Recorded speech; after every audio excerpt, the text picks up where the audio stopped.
আসসালামু আলাইকুম সবাইকে। দেখেই বুঝতে পারছেন আজকে নিয়ে এসেছে জর্দা সেমাই। এই সেমাইটা বানাতে আমি চলে এসেছি আমার খুব কাছের ফ্রেন্ড মাহমুদা চাঁদনির বাসায়। আমরা খুব কাছাকাছি থাকি। মাহমুদা ভাবির বাসায় এই সেমাইটা যারা খেয়েছে এর স্বাদ কখনো ভুলতে পারে নাই। এত মজা এবং এত সুন্দর করে এই সেমাইটা বানায়, ঝরঝরা এবং ভীষণ মজা। আশা করি আপনাদের রেসিপিটি ভালো লাগবে। আসসালামু আলাইকুম সবাইকে। আমি মাহমুদা চাঁদনি। আমি আর আপুর খুব ভালো ফ্রেন্ড। আজকে আপনাদের জন্য নিয়ে এসেছি জর্দা সেমাই। আমার এই জর্দা সেমাই আশা করি আপনাদের ভালো লাগবে। জর্দা সেমাই বানাতে আমি নিয়েছি 300 গ্রাম সেমাই। আমি শানের এই সেমাইটা ইউজ করেছি। আরও নিয়েছি চিনি 1.5 কাপ, হাফ কাপ নারিকেল, 1/4 কাপ করে পেস্তা বাদাম, আলমন্ড, কিশমিশ, আর নিয়েছি এলাচি 8টি আর ছোট সাইজের 3-4টি দারচিনি, 30 ml ঘি, 30 ml তেল আর 1.5 কাপ ফুটানো গরম পানি। চলুন চলে যাই রান্না করতে। আলমন্ড আর পেস্তা বাদামগুলো পানিতে কিছুক্ষণ ভিজিয়ে রেখে তারপর খোসা ছাড়িয়ে কুচি কুচি করে কেটে রাখা হয়েছে। কড়াইটাকে 1.5 মিনিট গরম করে নেওয়া হয়েছে। এখন এক এক করে সব উপকরণ দেওয়া হবে। প্রথমে আমরা তেলটা দিয়ে নিচ্ছি। 30 ml তেল, সয়াবিন তেল, 30 ml ঘি। ঘিটা আমরা একটু রেখে দিলাম 10 ml এর মতো পরে ডেকোরেশনের জন্য দেওয়ার জন্য। ঘি আর তেল দেওয়া হয়েছে যেন জমাট না বাঁধে। অনেক সময় দেখা যায় ঠান্ডার ওয়েদারে তখন শুধু ঘিটা দিলে জমাট পেতে যায়। হাফ হাফ করে হ্যাঁ দেওয়া হয়েছে। যতটুকু পরিমাণ ঘি ততটুকু পরিমাণই তেল।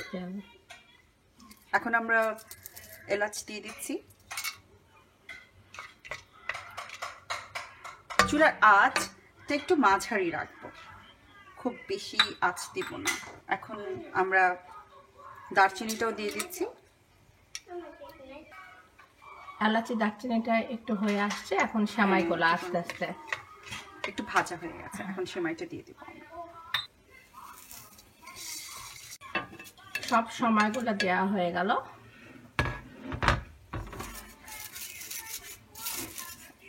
এখন আঁচটা একটু বাড়িয়ে দেব। মাঝারি আঁচেই থাকবে, মাঝারি আঁচে একটু বাড়তে থাকবে ভাজার জন্য। হালকা ভেজে নেব সেমাইটাকে, আর একটু হালকা ভেজে নেব।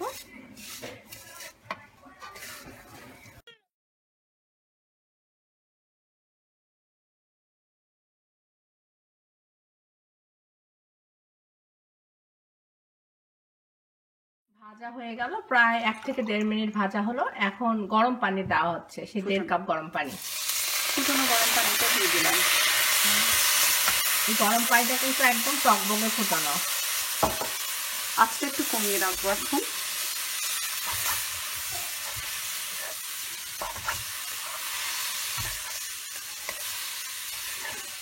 সেমাইগুলোটা কিন্তু এখন এমনি এমনি ভেঙে যাচ্ছে। হ্যাঁ, ডুবিয়ে দিচ্ছি পানিতে যেন পুরো সবগুলো সেমাই একসাথে ভিজে যায়।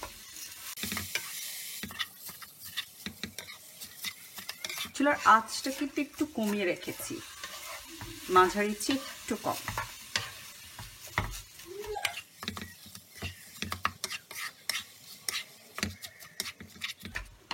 প্রথমে আমরা ঘি আর তেল দিয়ে নিলাম, তারপরে এলাচি দারচিনি গুলো দিয়ে নিলাম, তারপরে সেমাইগুলো দিয়ে প্রায় 1 থেকে 1.5 মিনিট ভাজলাম। এখন ফুটানো গরম পানি দিয়ে খুব ভালো করে পানির সাথে সেমাইগুলো মেশানো হচ্ছে। আঁচটা ছিল মাঝারি, এখন আরো কমিয়ে দিয়েছি, আর একটু কম। হ্যাঁ, এখন আমার সবগুলো একসাথে মিশে গেলে তারপর আমি আঁচটা বাড়িয়ে দেব। এই সেমাইটা হতে বেশি সময় লাগে? সময় বেশি লাগে না, এই অল্প পানিও খুব বেশি লাগে না, তো তাড়াতাড়ি শুকিয়ে যায়, হয়ে যায়। ঝটপট কোনো কিছু দেখা যায় মেহমান এসেছে, কিছু রান্না করতে হলে ডেজার্টের জন্য, তখন এটা খুবই দ্রুত হয়। আর ঈদে তো এটা মানে খুবই পপুলার, সবাই খুব পছন্দ করে। এখন আমরা চিনিটা দিয়ে দিব। এখন পানিটা শুকিয়ে গেছে, চিনিটা দিয়ে আঁচটা একটু বাড়িয়ে দেব।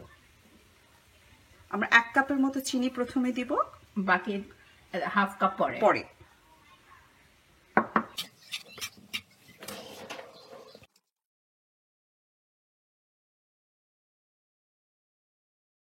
চিনিটা যখন মিশে যাবে, একদম গলে গেল, তারপর আমি বাকি চিনিটুকু দিয়ে দিব। এখন দেখেন চিনিগুলো একদম মিশে গেছে। এখন বাকি চিনিটা, আমার যে হাফ কাপ চিনি ছিল, বাকি চিনিটা এখন দিয়ে দিব।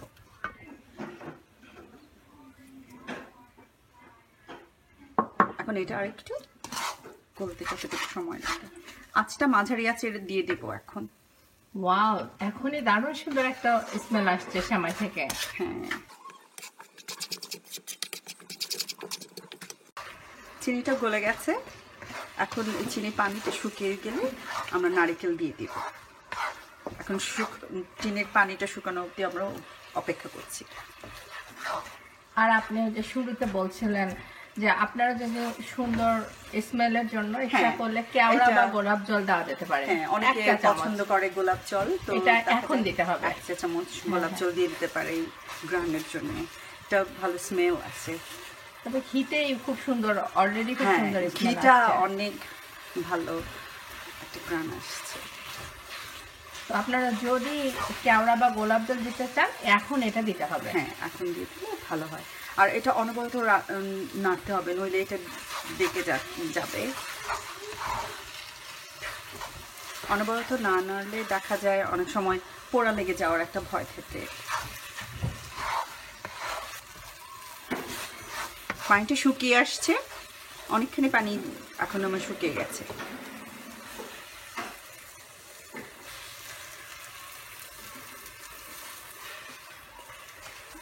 এখন আমি নারকেলটা দিয়ে দেব। হাফ কাপ নারকেল নিয়েছি, নারকেল পুরোটাই দিয়ে দেব। ছড়িয়ে দিচ্ছি।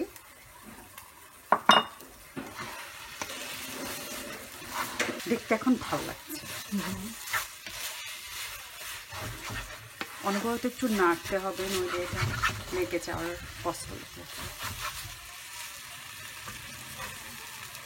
এখন আমরা কিশমিশটুকু দিয়ে দিচ্ছি।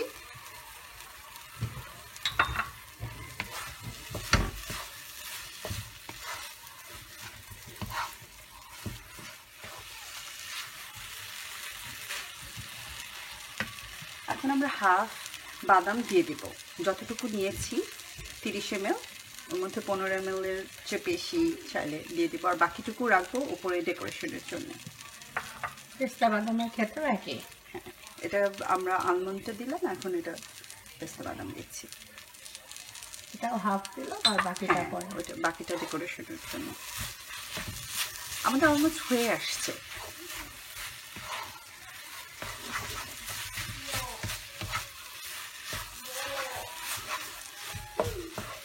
নামানোর আগে বাকি ঘিটুকু দিয়ে দিলাম, ছড়িয়ে দিলাম ফ্লেভারের জন্যে। এখন একটু নেড়ে চেড়ে দিতে হবে। এখন এটা একটু ছড়ানো প্লেটে রাখা হবে ঠান্ডা হওয়ার জন্য। এখন একটা ছড়ানো প্লেটে ঢেলে নিচ্ছি ঠান্ডা হওয়ার জন্য। 20 মিনিট ঠান্ডা হবে। 20 মিনিট পর এখন একটা কাঁটা চামচ দিয়ে আমরা এটাকে ছড়িয়ে দিব। ছড়িয়ে দেওয়ার আগেই আমরা গরম মশলাগুলোকে সরিয়ে দিচ্ছি, নইলে এটা মুখে লাগলে খারাপ লাগবে। এই জন্যে এখন আমরা গরম মশলাগুলোকে সরিয়ে দিচ্ছি।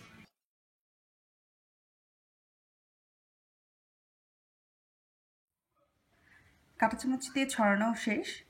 এই ছড়ানো হয়ে গেলেই এটা ঝরঝরা হবে। এখন আমরা ডেকোরেশন হওয়ার এটাই টেকনিক। এটাই হচ্ছে টেকনিক। এখন আমরা ডেকোরেশন করার জন্য বাকি বাদামটুকু সাজিয়ে দিব। এখন পেস্তা বাদামটাও দিয়ে দিব।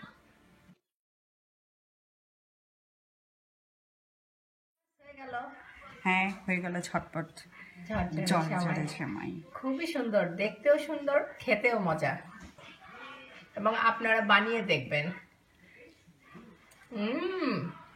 দারুণ। ভালো লেগেছে। যে কোনো ঈদে, কোরবানির ঈদ বা রোজার ঈদে ইনশাল্লাহ এই সেমাইটা আপনারা বানাবেন। আর আপনাদের এই সেমাইটা যদি ভালো লাগে আমাদেরকে জানাতে ভুলবেন না। আর আমাদের চ্যানেলে লাইক আর কমেন্ট করতে ভুলবেন না। যে কোনো প্রশ্ন থাকলে আপনারা কমেন্ট বক্সে করবেন, মাহমুদা ভাবি অবশ্যই উত্তর দিবে ইনশাল্লাহ। ধন্যবাদ সবাইকে। ধন্যবাদ সবাইকে।